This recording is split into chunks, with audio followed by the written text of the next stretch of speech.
This is the audio from Recovery Stories, Message of Hope, Part 4, recorded on October 17th, 2024, in Traverse City, Michigan.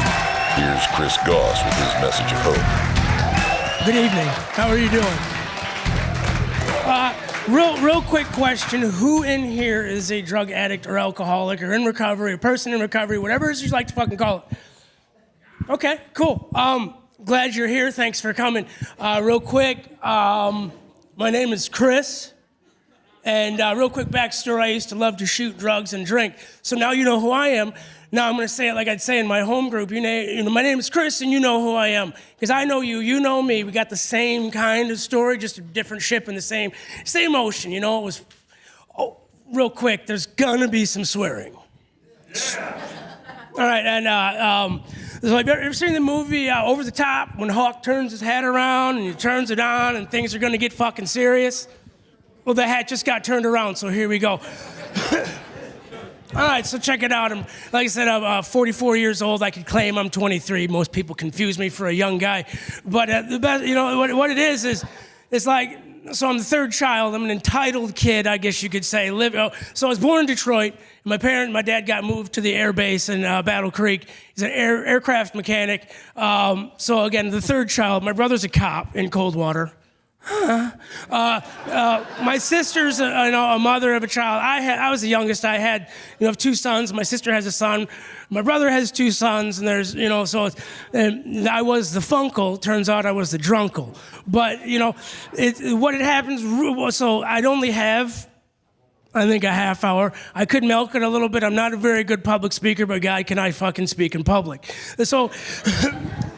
it starts off at like the age of 13, you start taking pharmaceuticals, you start drinking to party to be cool. So from the age of 13 to probably 35, my middle name was Xanax. And then, I'll never do acid, man. I did that one. I'll never shoot heroin. Well, I became pretty good. There's a commercial back in the 80s. Nobody wants to be a junkie when you grow up. Well, I became very good and I succeeded at that one. So then, in the meetings, we got jails, institutions, and death. Got the t-shirt, been there, and I'll be damned if I didn't die a few times too. So it's just like, the whole gamut of things that you go through, the things that I went through, the things that we all went through. Excuse me, I'm getting a little parched up here. Water boy, can I get one? So basically how things work out is, you start off partying, you want to be the cool guy. And so I'm the youngest, and the way it works out for me is my mom could never tell me no. So, it all just starts off with, I'm the youngest, and I was a heavy-set kid, and it turns out when you quit shooting heroin, you get a little fatter again, too. But you become comfortable, you use humor, you start to fucking defend yourself. So, I could sit here for hours and tell you what not to do. I think we all could. Let's see, what can I get after, that's really gonna grab you by the boo-boo and let you know what happened to me the worst. Well, they say rock bottom is a spot where you hit your lowest point. Well, I went to rock bottom quite a few times. One particular time, I had TNT and blew right through the fucking bottom and kept fucking going. So, where do I want to start? All right, there was that one. And then there was that one. And there was that one. So, when people are using drugs, and you're around somebody and you're doing drugs with them, and they've done too many drugs and they don't make it, what is a normal person's first reaction? Call 911, trying to save this person. Well, I was more occupied by still getting high. So what had happened was this guy had died and I didn't do a fucking thing about it. And I ended up going to jail. And this is another part of the story, you know what I mean? This is the depth it took me to. These drugs and alcohol had me by such a stronghold that this other person that, I only knew him for a few days. I rationalized it forever. But then I found out that it's, that's his story, and his story ended. And so why I'm standing here today is because my story continued. It's not the best thing that happened in my life, but life keeps moving on. And it's then you meet people in rehabs. First of all, I'd like to thank my friends in the back that came to visit and came to support me. I have my home group. I have a guy that I knew in home, in the county jail. And then there's a special woman who's in the audience who we share a home together. So, these are all, and you get to know these people, and these are the people that want to see me succeed. They don't care that I just copped some dope or I got some booze. They don't want to see me do that. They want to see you do better, so they're there to support you. They're there to help. And life today for me is good. I wake up at 5 o'clock in the morning. I take my daughter. My sons, 21 and 18, are my oldest, and then my youngest kid is 3. So it's a big, huge gap. So and all in that time, life kept life in me, and what I learned to do best was to get high and drink, and I gotta try and keep it. They say it's a message of hope, so I don't want to relive on too much of the old fucking, copping dope, scoring and getting high and all the things that you used to fucking do, because we've all done it, we've all been there, and like I said, it's just we're in different ships. Some bigger, some smaller, but the same rocky, crazy ocean. And, at some point, somebody threw me a life ring. And, this is where I met a lot of people. And, some people that I met in treatment I used with. So you have to kind of pick and choose who you want to be around. And so I met this Corey Winfield guy, and he's like, I'm going to start a podcast. The room I'm in is 217. And so I've seen this guy actually do his thing. And he always kept trying, you got to... And he's like, well, you'll do it on, you'll figure it out. And let's say 958 days ago was the last time I picked up a drink or drugs. So that's like 2 years, 7 months. I used to be that guy that I don't count days. So we'll make them fucking count. So for the past 958 days, I've made every fucking day that I have count.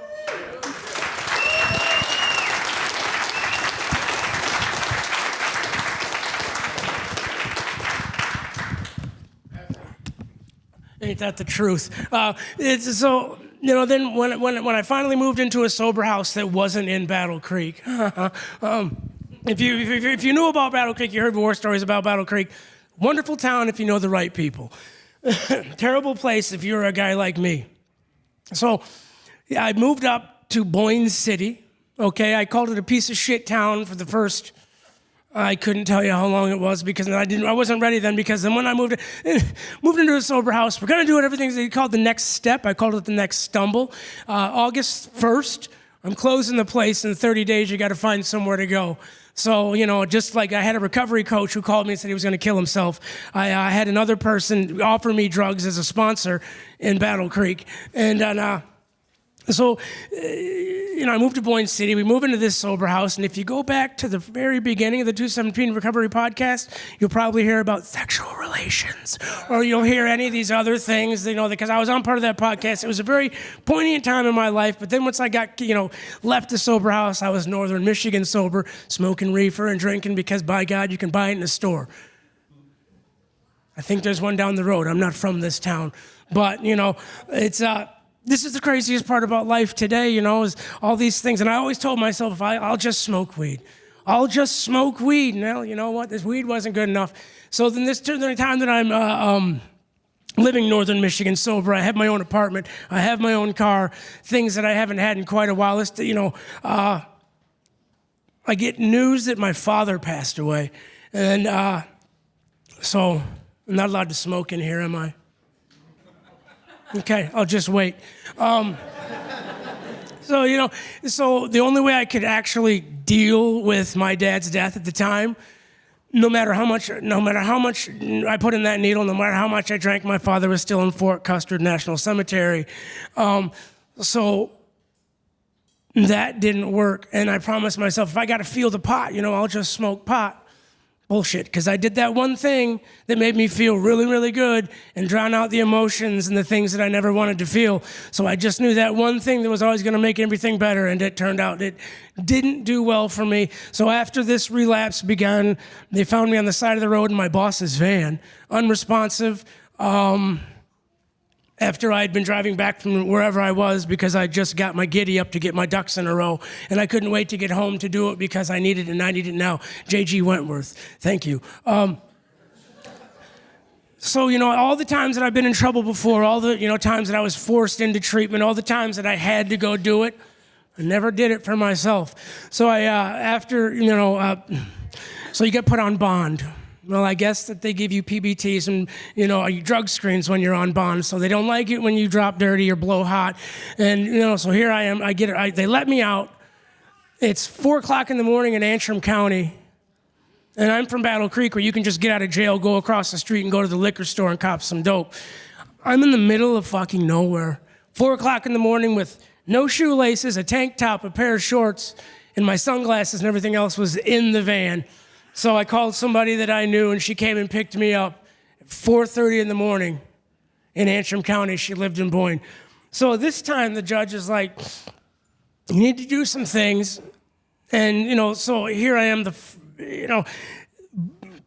blowing at 8 o'clock in the morning, grabbing my juice, didn't go to work, and then I got to drink until 7 o'clock because I got to get it all in before I got to stop and figure out when I, have enough time to get in the next one. So finally, I bumped into somebody I'd met in rehab before. Well, the World Wide Web, the internet. You come across somebody you meet that you knew, and well, she was on parole because she just got out of prison. So this is going to be great. You know what I mean? And the funny part is, so far, everything has been great because people can change. And, unfortunately, we lost her father, and it was because of alcohol. And I looked at her one day, and I said, I don't want to fucking be like that. She said, well, then quit drinking, motherfucker.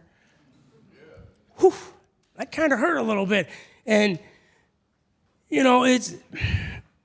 so here's the message part. All the past, all the bullshit. She drugged me to meetings as I'm drunk. Got to get my sheet signed, and then you meet people. My buddy Rob was the first one I met, and he's these positive people in your life. So I keep going back to these meetings because they say, keep coming back. Battle Creek told me to get the fuck out. These meetings, they tell you, keep coming back. We want to see you do better. Keep coming back. So then finally I went and bought a pill that didn't do anything but keep me, from getting deadly sick while drinking because I'm not a huge MAT, I think they call them, medically assisted treatment person, because I can find a way to fucking abuse anything. But at this time, I took this anti-abuse pill so I wouldn't drink. And, here's where the road to recovery starts. Because everything that I had tried before, it didn't work. Because you know why? It's what I wanted to do. It's how I chose to live my life. It's how I was gonna fix my problem. I was. Well, it turns out that I fucked shit up. So I keep going to these meetings. They keep telling me to come back. Meet these positive people that come here, that support you. You got positive people inviting you to come do speak. I've been sober for 2 years, and nobody's ever asked me to talk in front of people. I think it's either number one, because I'm going to sit there and tell you how bad it was to the point where you just might go, But how bad... Sorry, rough crowd. Okay. But I mean, how bad did I want to get high in the past? Really fucking bad. But how bad do I want to be sober today? Even more. So I get to wake up in the morning. I get to go. I'm unofficial official number 2 on the glass line at Wojan Window and Door Corporation. Means that I'm number 2 in charge. I like to make things sound better because it sounds better when you're sober. All the things that I did, all the pot that I smoked, all the drugs that I did, all the stuff that I did that led me to where I am today. You get arrested, then you didn't die. Oh, thank God. I always said that a lot, but I never really believed in a higher power. And then I went into a church one day and I was like, all right, man, show me something. And all these coincidences that were happening in my life, they weren't coincidences. They were my higher power that kept me alive, to understand that I had something to do. I always used to pray, man, hey, I don't know what my purpose is, but fucking hurry up and tell me. I found out that it's in his time. Everything that I did up until that point, he kept me around to maybe talk to you guys, maybe to give a message of hope. You know what I mean? Being able to come up here and kind of ramble on for a little bit with a fucking dry mouth, cotton mouth, wanting to smoke a cigarette. You know, that's the one vice I have, because Philip Morris likes me more than I'll keep going, but it's just going to go over your heads. You know, I was sponsored by Marlboro when I was on the podcast, but they never gave me any cigarettes. You know, so all the things that I did, my therapist that I used to go to, I called her Dr. Angelface until I got a $700 bill. You know, she said, make sure you emphasize the fact that even smoking pot, I can't do it. I can't drink a little bit, because if I drink a little bit, I drink too much. If I shoot a little bit, I'm going to shoot too much. I can't even smoke a little bit of reefer. Today, I'm all right with that. I accepted the fact that I cannot put anything into my body to change the way that I am. Anything that changes this mindset, even a little caffeine gets me jacked up a little too much. If I have an energy drink, I get cut off halfway through because she takes the can from me. So it's like, I'm grateful to be alive because I finally found a higher power. My higher power kept me alive to tell this story. And, you know, life's good today. You know, it's not fucking perfect. Sometimes my shoelace comes undone in a public restroom. That sucks. That sucks. And then all you gotta do is just tie it and wash your hands. So, like, you know, I'm grateful to be alive. I'm grateful to come up here and talk to you guys. Didn't win anything. But you know what? I got to enjoy a nice complimentary meal. I was invited here and offered a free meal and the opportunity to spread a message of hope. And I hope what I said sunk. Well, it's like, I'm sure it sunk in, because you guys wouldn't be here if you didn't want to hear what the fuck I had to say. And there's other people here too. It's not just about me. Imagine that. You know, it's like, I got good people in my life. My mom actually, you know, we talk. This is the woman who once told me, she's like, I love you, but I'm not going to love you to death. I'm not going to hold your hand into the grave. Don't worry, Mom, I just got to move back in, got kicked out of a sober house. I'll be out in a couple of days. 6 months later, you know, I'm overdosed. 6 months later, I'm stealing $2,000. They have to just bond me out of jail. I became a very good criminal. But today, I'm not, it's like, you know, my name's Chris. I'm a drug addict and alcoholic, but I'm not that guy today. Because I have a higher power, because I choose to talk to people, and I get that. I don't have to talk to people. I get to do the things I do. It's all about perception. It's all about how you see things. It's all about how you see your life. I did see myself as a worthless piece of shit. Now I'm a pretty decent guy. Good enough to where people will fucking come watch me and drive, you know, a few hours, an hour and a half. Charlevoix is my new hometown, my place where I live. It's pretty classy. There's people that come up during the summertime. They call them fudgies. But they drive all the way up to fucking visit the place that I live. I get to drive to the store, and I see a glorious, majestic lake. I get to see wonderful sunsets. You know, I used to fucking not care. I'd get pissed when the sun was coming up, because damn it, I didn't go to sleep again. So the message of hope that I have for you guys is, you know, there's a higher power that he loves you. If you want to find him, whatever it may be, it could be a chair in that room. But if the chair in that room keeps you coming back, like they told me to keep coming back, then keep fucking going back. Keep fucking making the better effort to be a better person than you were the day before.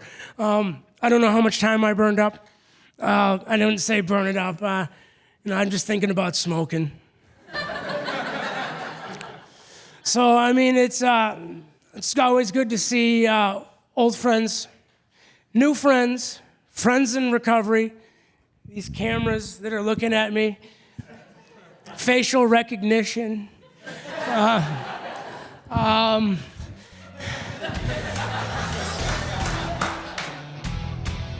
Hope I don't have any warrants.